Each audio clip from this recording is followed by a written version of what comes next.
Capítol 3. Dia 11 del viatge. Després de passar tota la nit al tren des de Tam Kok a Dong Hoi, arribem a la regió de Phong Nha, on es troba el Parc Nacional del mateix nom i les coves més grans del món.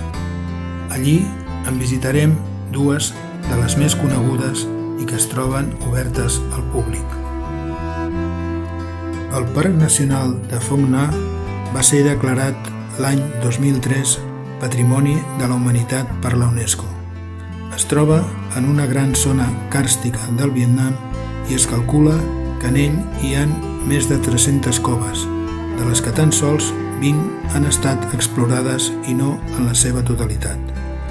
Tots els anys, espeleòlegs de diferents països són convidats per estudiar i explorar els increïbles i desconeguts ecosistemes subterranis de la regió. Per arribar-hi hem de fer un camí de pujada que serpenteja enmig de la selva tropical i arriba a l'entrada de la cova. Allí, un munt d'escales ens baixarà pel lateral de la gran sala de l'entrada fins al nivell més baix per situar-nos a una passarel·la d'1 quilòmetre que discorre entre grans sales espectaculars de més de 40 metres d'alçada i amb unes formacions calcàries gegantines. La cova Paradís va ser explorada per primer cop l'any 2005 per un equip d'espeleòlegs britànics i des del 2010 es troba oberta al públic. Té un recorregut de més de 31 quilòmetres del que tan sols se'n pot visitar un.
Un cop hem deixat enrere la cova Paradís, ens dirigim a l'embarcador de Son Trac per agafar una barca que ens portarà remuntant el riu Chai fins la boca d'entrada de la cova de Phong Nha. Un cop a dins de la cova, navegarem a rem pel riu subterrani, encadenant grans sales i un llac que ens transporta a un altre món fantàstic que ens recorda la novel·la de Jules Verne, Viatge al centre de la Terra.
dia següent ens dirigim a Hue, l'antiga capital imperial de Vietnam. Pel camí visitarem els túnels de Vinh Moc.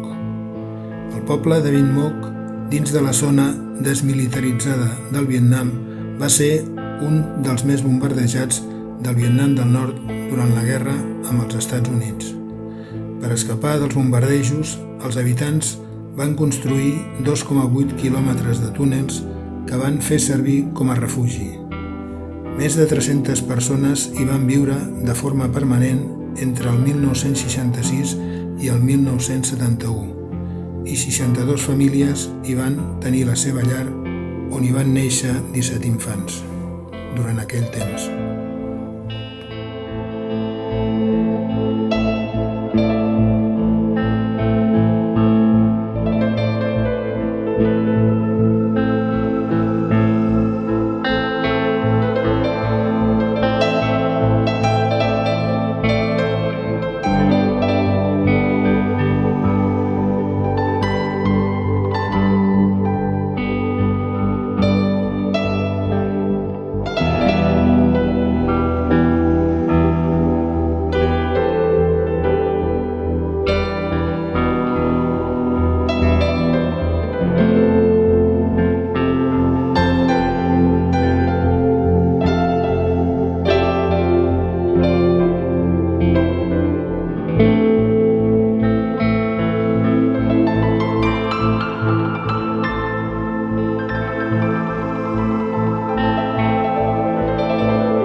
Tarda, després de dinar, visitarem la ciutat imperial, que és un recinte emmurallat dins de la ciutadella de Hue, antiga capital imperial del Vietnam, durant la dinastia Nguyen. Dins de les seves muralles hi ha els palaus on hi vivien la família imperial amb els santuaris, jardins i residències pels mandarins. Va ser construïda per l'emperador Jia-Ling l'any 1803 com una capital i va fer les funcions cerimonials durant el període colonial francès. A la fi de la monarquia, a l'any 1945, va patir grans danys i abandonament durant les guerres d'Indoxina i l'any 1993 va ser designat Patrimoni de la Humanitat per la UNESCO i encara avui es troba en període de restauració.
dia 13 del viatge.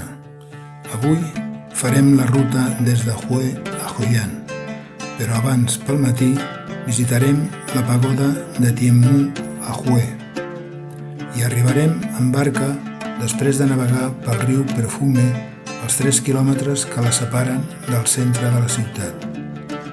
El complex on es troba té diversos punts d'interès.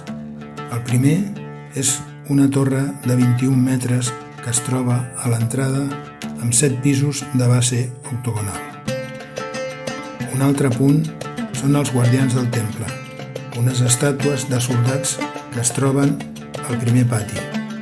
I per últim, uns jardins molt cuidats amb arbres en miniatura i estanys on sempre s'hi pot veure algun monjo passejant.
Hoi An és una petita ciutat portuària que va ser un important centre de comerç als segles XVI i XVII, on els xinesos de diverses províncies, així com japonesos, holandesos o indis, s'hi van establir.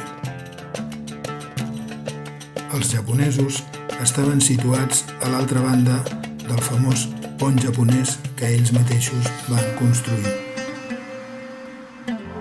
A la part antiga de la ciutat hi trobem molts edificis històrics ben conservats, alguns dels quals es poden visitar i contemplar els diferents estils i arquitectures que es barregen amb el passat multicultural de la ciutat, amb estils com els de vietnamites, japonès, xinès o europeu.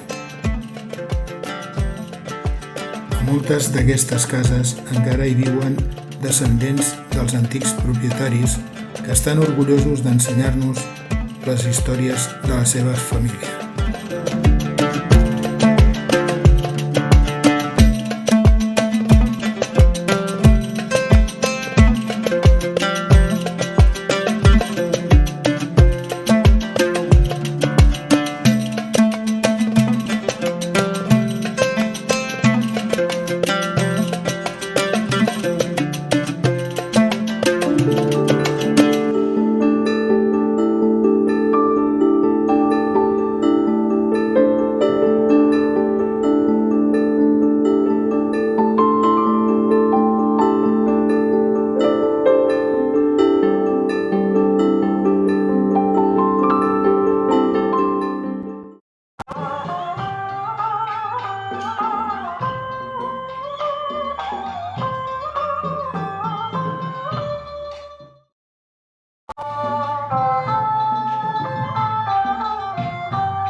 En els patis interiors s'hi poden veure figures antigues i estructures que combinen el yin i el yang.